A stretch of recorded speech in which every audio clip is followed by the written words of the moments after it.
नसतं आणि ही मोदीची गॅरंटी नाही, ही उद्धव बाळासाहेब ठाकरेंची गॅरंटी. या महाराष्ट्राचा मुख्यमंत्री शिवसेनेचा मुख्यमंत्री असेल ही गॅरंटी असेल. आणि तेवढीच गॅरंटी ही पण असेल की हिंगोलीची लोकसभेची जागा शिवसेना लढेल. शिवसेना राजे हो, यदि ज्या ज्या पद्धतीने मोदी की गॅरंटीच्या नावाखाली आपल्याला फसवणूक करायचं ठरवलं. आता एकनाथ शिंदे, मी म्हणलं ना, ढवल्या शेजारी पवला मानला मान नाही पण गुण लागला. एकनाथ शिंदेना गुण लागला तिकडे जाऊन जाऊन.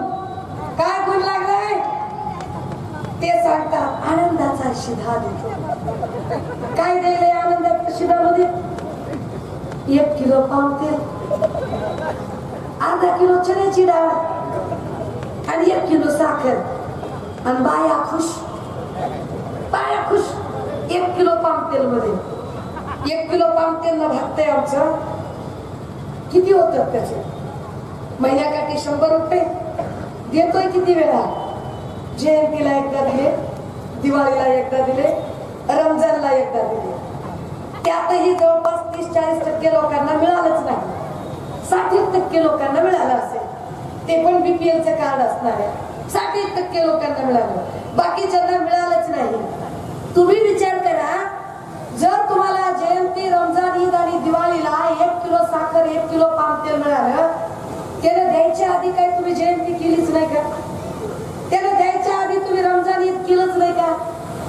त्याला द्यायच्या आधी तुम्ही काही दिवाळी केलीच नाही का? आपल्याला वेळात करायचा कार्यक्रम होतो, वेळात करायचा.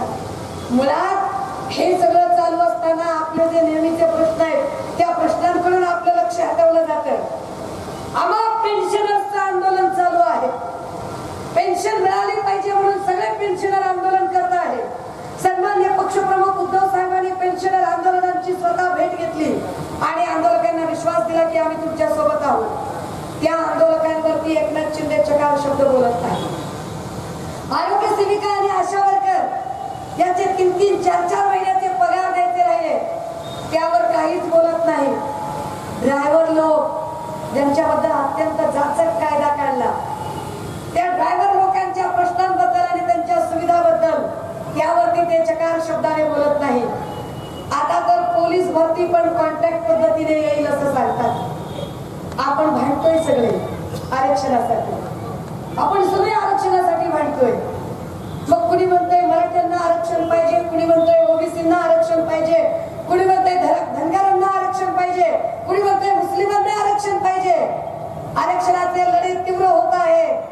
राजे हो, तुम्ही विचार केला का की आरक्षणाचे जेवढे लढे तीव्र होत आहे, मुळात तुमचं आरक्षण तुम्ही युटिलाइज कुठे करणार आहात आणि अप्लाय कुठे करणार आहात? जर एक सेक्टर खाजगीकरणाच्या नावाखाली कॉर्पोरेट सेक्टर मध्ये जात आहे, तर आरक्षण युटिलाइज कुठे होईल? एकही सेक्टर शिल्लक नाही. बघा, एसटी खाजगीत गेली, टेलिफोन खाजगीत गेलं, रेल्वे खाजगीत गेली, विमान खाजगीत गेलं, बँक खाजगीत गेली, आता आरोग्य सेवा खाजगीत जाते, शाळा ठेकेदारांना विकल्या जात आहे. एक ना एक सेवांचं खाजगीकरण होतंय. विशेष जेव्हा तुमचं आरक्षणाचं आंदोलन चालू होतं त्याच वेळेला त्यांनी इकडे एक कायदा पारित केला आणि त्या कायद्यात सांगितलं की खाजगी विद्यापीठांमधून कुठल्याही प्रकारचं आरक्षण असणार नाही. कुठल्याही प्रकारचं आरक्षण योजनेची अंमलबजावणी करण्याचा कसलाही त्यांना बंधन असणार नाही. मग काय उपयोग आहे आरक्षण आंदोलनाचा? आम्ही मराठा आरक्षणाच्या बाजूचे आहोत का? नक्की आहे. मराठा आरक्षणाला पाठिंबा शिवसेनेनं तो कायमच दिलेला.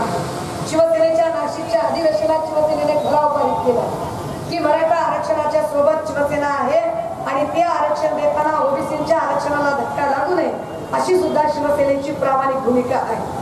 त्यामुळे कुठल्याही वर्गाचा एकमेकांच्या अधिकारावर अतिक्रमण न होता, एकमेकांच्या अधिकारात अतिरिक्त हस्तक्षेप न होता, ज्याचा त्याचा हिस्सा ज्याला त्याला मिळाला पाहिजे हे खरं आहे. परंतु या सगळ्या गदारोळामध्ये महत्वाचा मुद्दा विसरला जातोय. काय? आरक्षण देतो असं कोण सांगतंय? एकनाथ शिंदे. शिंदे साहेब शिवछत्रपतींची शपथ घेऊन सांगतात की मी मराठा आरक्षण द्यायला बांधील आहे.